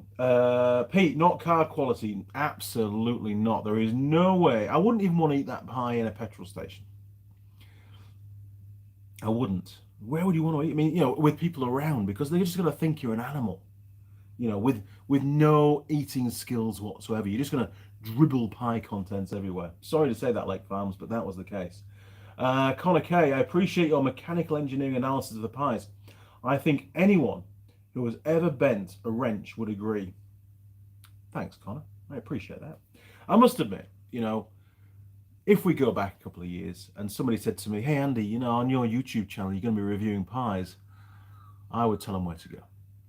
Not for 1 minute did I ever contemplate that we would have a segment on the channel, even though it's embedded in a live stream, where we, you know, analyze and score pies. Who would have thought? But it's actually a bit of fun, and I get a pie out of it, which is even better. Sure, I had to pay for it. Thanks, Connor. Appreciate that. Oh, there's loads of comments. Roger, I may have to do an instructional video that will go up on the net. Any tips for a novice? Instructional video. Yes. I thought you were talking about pies for a second there. If you're going to do an instructional video, take your time, speak slowly, try and, what's the word? Is it enunciate? Pronunciate? Where you really try to say the words correctly. It's all about communication. You might know how to build rockets to go to the moon. Fantastic. You might know how to do brain surgery. That's brilliant for you. Well done. But if you're trying to pass that knowledge on to somebody else and explain something to them, that knowledge is the knowledge transfer is entirely dependent on your ability to communicate clearly and keep the viewer, the person you're trying to instruct, on board. If you lose them, everything you say from that point onwards, because you've now lost them, is irrelevant. They're going to forget it. They're going to lose interest really quickly. You've got to just take it in small chunks. And I'm terrible for this. I can keep the same camera angle and rant on for ages. If you're making a video and you want to keep the audience attention a bit better, then just keep changing the camera angle and then do a few more bits. And just keep the whole thing alive, you know. Try and do some examples, try and show some stuff. I don't know, you know, jump down to a manual, have a little look in a manual, show a diagram. Just keep moving it around to keep their interest. So hopefully, Roger, that's going to help. Drew, just saw it run over the beard and the hand. Terrible pie. It did. It was all over the place. Sorry, lads. I don't believe it was any fault of my own. I mean, I thought I was doing a pretty good job to manage that pie, but we had numerous pie catastrophes. Daniel Bedell, is that meat pie like what we have here in the USA called a hot pocket? Probably. It felt very much like a pocket.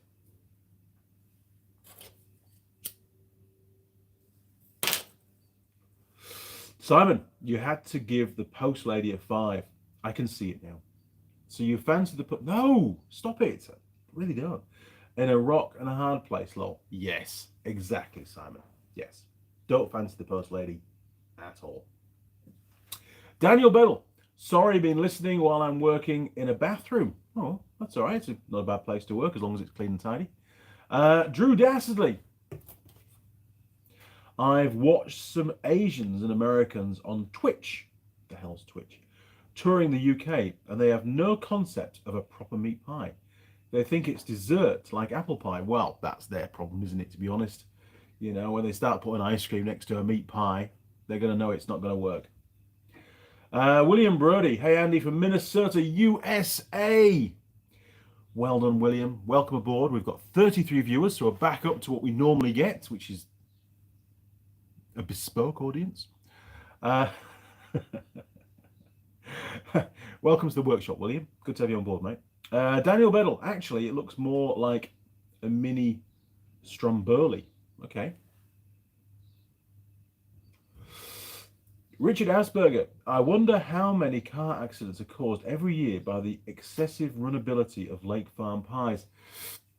In all honesty, I don't think very many of Lake Farm pies actually end up being eaten whilst you're driving. I don't think they do, because you've got to wait so long for them. They're not that sort of instant consumer satisfaction kind of thing, you know, where you instant relief to hunger. It's more of a planned attack. And I'm very pleased that they finally turned up, don't get me wrong. But, you know, you're driving down the road and you get hungry and you're going to pull in for some fuel at some point, and that's really a good time to refuel yourself at the same time. I think only a very small proportion of their pies would actually get eaten whilst driving, and they would not endorse it for sure, especially with that particular pie. The other two pies that I had, you probably could have eaten them while you're driving without too many problems. But that one was definitely a no. Very different, actually, to the other ones. Oh, that was a repeat again. I might have to review that. So we've got 8 at the moment. It might drop. It's a pretty pitiful score for a Lake Farm pie, to be honest. I thought it would have done a lot better than that. But it just goes to show you've got to do the full survey to get a true result.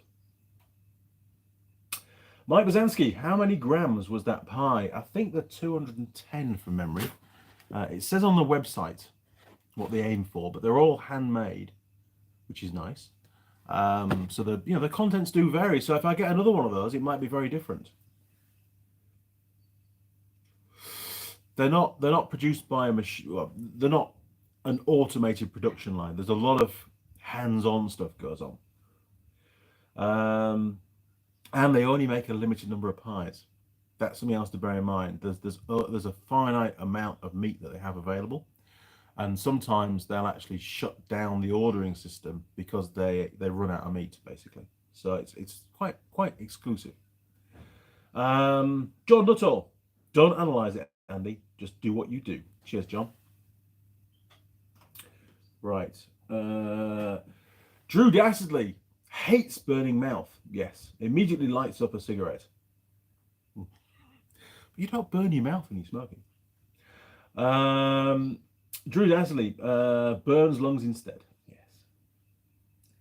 Yes, it's not good, is it? I'm going to have to stop smoking. It's no good. Bruce Cleaver. Ari Snake and Pygmy. Kate and Sydney. Steak and kidney. Was the pie more a mince beef with random lumps? It had a lot of gravy in it, I must admit, and I wasn't expecting that from Lake Farms. I really wasn't. I mean, I keep talking them up, but I've had a couple of other pies, and I mean, the one I had yesterday, here in the workshop, the pepper steak pie, was lots and lots of meat. I was really impressed, actually. It was a meal in a pie. It was fantastic. Simon, Roger Heaps, look at biker stuff on YouTube. You may get a few tips from them. Cool. Holy moly, an hour and 37 minutes. I've been rambling on to you guys. I've still got a parcel to open. Right, let's do that in a minute. We'll finish this terrible cancer stick. Yeah. Don't forget, I only started smoking at 37, so I'm only trying to catch up. I mean, you know, I've had many years of fresh air, and I've done lots of welding, and I still do quite a bit of welding, and workshops are not the best places, so I don't think it's the worst thing that goes into my lungs, to be honest. Right, the parts from David Silver are still, still on their way. However, the majority of all of the parts that I've ordered for the Myford ML7 have turned up. We do still need more parts, so I'm going to have to, I think, go down the second-hand route for that gear that was damaged, the one on the main shaft. I think I can wait a little bit longer. Invoices, right? Extremely well packed, Myford. Very impressed. You had my heart going though, because a lot of the small items were embedded in a large box that's further down, which you'll see in a minute. But I've taken them out. We have a new small drive belt. Oh, and by the way, the pulleys that sit on that main shaft, one of the viewers spotted from one of the videos that the smallest pulley is very badly worn. It is. It's really badly worn. The flanks on it, it's only aluminium, and the flanks have worn away, lost their profile. It does need to be replaced. I have located a good second-hand one. I'm yet to purchase it. Hopefully it's still there when some more funds come in. So we have that one. That's turned up. That one, I believe, from memory, goes on the lower shaft. I suppose we call it a lay shaft. It was a gearbox. That one was also damaged. Mr. Mechanic spotted a broken tooth on that, so I ordered one of those. I did actually bite the bullets. It wasn't very expensive. I got the actual paper manual for the lathe, which is quite useful for the videos and stuff rather than using the screen all the time. And we got a bag of bits. I ordered some bushes. Those are the little shims for the main shaft for the bearings. What else have we got in here? Also, I haven't even been in this bag actually. We've got a new end gear. That's the one that was really hard to get off. Now, with that, this is going to be a problem in itself because, mind you, I've got a new shaft for it as well. That's further down. I have to fit this, and then I've got to drill between the gear and the shaft, and then tap it out to fit a grub screw. That's what you have to do. Myford don't do that bit for you. I can do it. It's not a problem, but that's what we need to do. So we've got that. I like all the little bags. We've got that new little slidey in toothy gear thing that sits on that broken gear. The one that we haven't got yet. It's got one of those just to be sure, because they can get damaged or stressed when people try and lock the gearbox up wrongly to take the chuck off. So I've got one of those. It didn't cost very much, so I thought, well, I'll replace that while we're on. Shims, little tiny copper washer, copper pad, which goes underneath one of the grub screws. Forgotten which one. Some more tiny little grub screws. I thought I'd get all these. A new Woodruff key. I thought I'd get those because they're very cheap and there's a high probability I might lose something. What else do we got? Oh, some more grub screws. So again, we can replace all of those. Get nice new grub screws in it, and some of them were missing anyway. Some new oil nipples, not grease nipples. They're for oil. You don't put grease on this lathe. You use machine oil. And we got some of those, I would say phosphor bronze bushes, but I've forgotten the name of these now, but they're basically porous, and you basically put oil in them, and if you put them on the bench and fill them with oil, and then push your finger down to hydraulic it, the oil will actually ooze out through the bearing, and that's how you're supposed to prepare them before you fit them. And that's all the lubrication they get for life. It's pretty good. Two more little bushes. Got those. I think they go on the apron from memory. I think. It's been a few days have passed since I last did a video. Oh, we got some more of those little bolts, those little cap heads. So we've got all the bolts we need. And what else have we got? So we've got another one of those bushes. We've got two of those. Some shorts for the apron. And ooh, look at that. Oh, I know what that's for. Some good news. The just forward of the headstock, behind the chuck, and below the chuck, on that lathe shaft, we'll call it, there is another lever that was missing on the lathe. I thought, oh no, it's missing. I'm going to have to try and find one. I did find a good second-hand one. Didn't order it. I thought, I'll rummage through all the bits that Dave gave me. And I've got a couple of other boxes of stuff that Mrs. Mechanic's been cleaning up. And sure enough, it was in there. So I've got it. But I did order one of these. This is what you use for retaining the spring, which is within that casting. So I have got a spare one of those. Don't really need it now, but I have got a spare one. Again, it costs bugger all, so I thought I'd order it. We've got a couple of new oilers, because if you remember rightly, one of them was broken and one was in a pretty bad state. They're not exactly the same as the originals. This is all that Myford can supply now. They'll do the job. They're very shiny. Look at those. Very cool. But they do look cheap. They don't look as nice as the originals, but hey, beggars can't be choosers. At least we've got some. That's the important thing. Right, the big box. Okay, let's get rid of that one. Nothing else in there but packaging. So in here, very well presented actually, in here is that new main shaft. So I bit the bullet and ordered one. They didn't have any available on the website, but James, the young lad that was helping me out to try and get all the bits together, he's been really, really helpful. So thank you, James. Big shout out to you for that. He said, oh look, I've got one in the back office that you can purchase.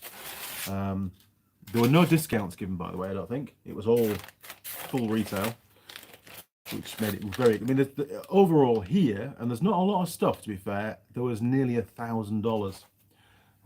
So quite a big expense for the Andy Mechanic show, to be fair, but it'll be worth it. Now, can I take it? I can take it out of the bag, I suppose, because we're going to be fitting it in the next few weeks, hopefully. Right, Andy, don't drop it. Don't drop the bearings. Don't drop the bearings. Don't drop the bearings. Jeez. Okay. So what we have here, we'll be very careful because these bearings are in halves. Can I separate one? No, it doesn't want to separate. We'll leave it on the shaft. So there you go. That is the brand new main shaft.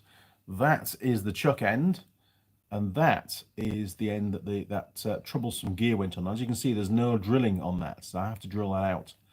Ooh, look at that, you can see right down the shaft. Very cool. So, and those little holes there are for the dowels to locate the bearings. It's got them top and bottom. Now there is a procedure that I have to go through to basically get the clearances right on these bearings. So once I've done some more research and worked out how I'm going to do that, that will be in a video. That's the plan. So yes, very, very pleased I managed to get one of these. These shafts appear to be extremely hard to get hold of, new now. They don't seem to make very many of them. So we are privileged, thank you James, to have one of these. I think it's going to make all the difference. The other shaft was quite badly scored on the bearing surfaces, and I think it would just be a compromise using the old shaft again. I want to make this lathe, you know, totally usable. I don't want that chuck moving around at all. So this is a critical part of doing that. So again, thank you very much, James. Really appreciate it. And I'm sure there'll be some more bits and pieces that I'll need to order at some point as the build commences. There's probably some more parts needed for the apron. We've not stripped that yet. I have got some bushes, but there may well be some other bits and pieces that I need to replace at the same time. Can I get it back in the bag? I think I might just, yes I can, just, only just, without dropping the bearings.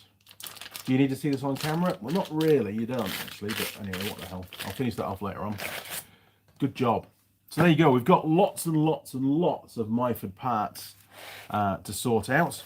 Going back to the pie, I will transpose that score onto one of those magnetic strips, but I can't get to the cupboard at the moment.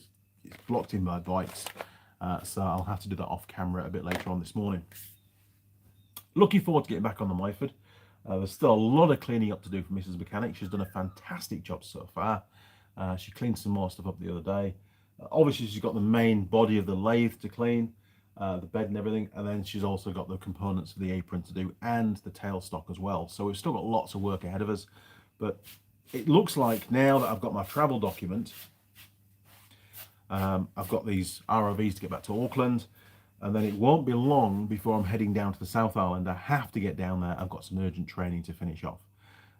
So that project is just going to have to go on hold for a little bit, not months and months, but a little bit until I get back from the South Island, and then we can start doing some more work.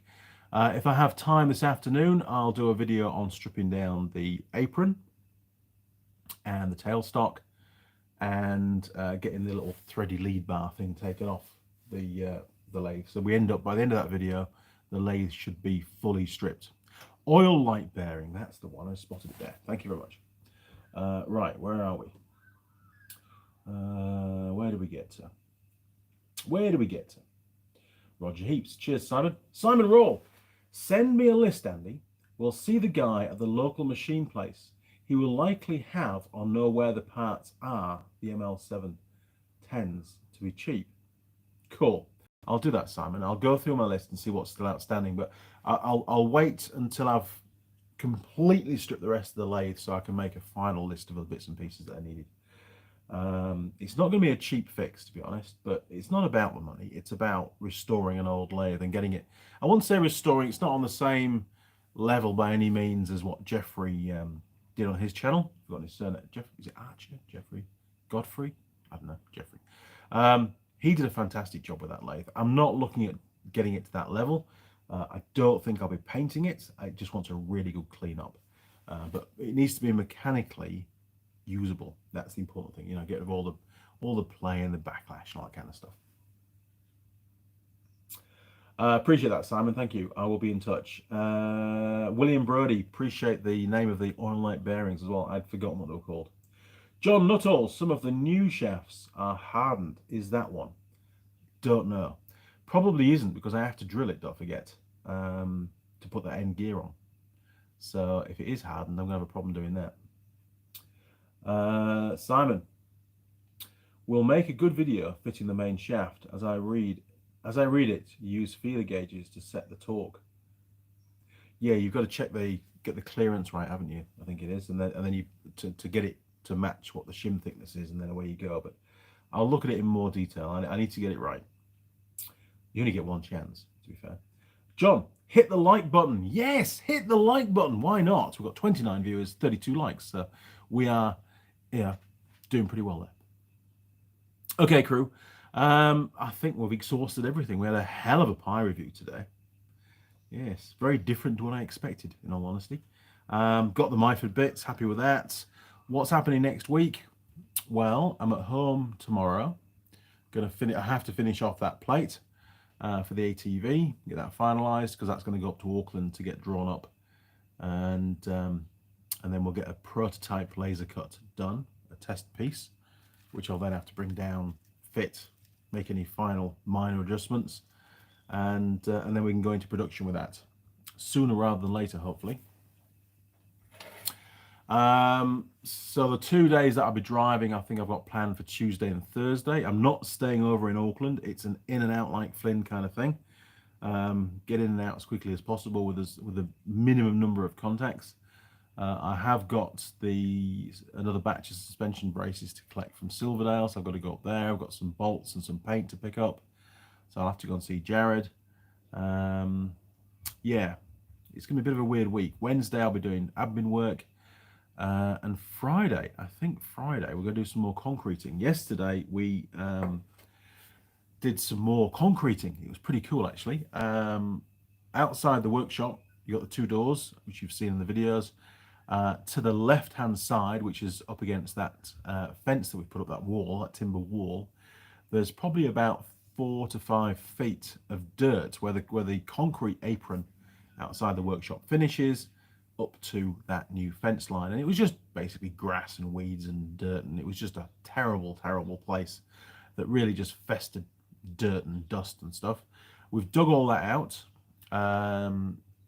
The plan originally was to just concrete it at the same angle as the concrete outside the workshop, so it all just blended in.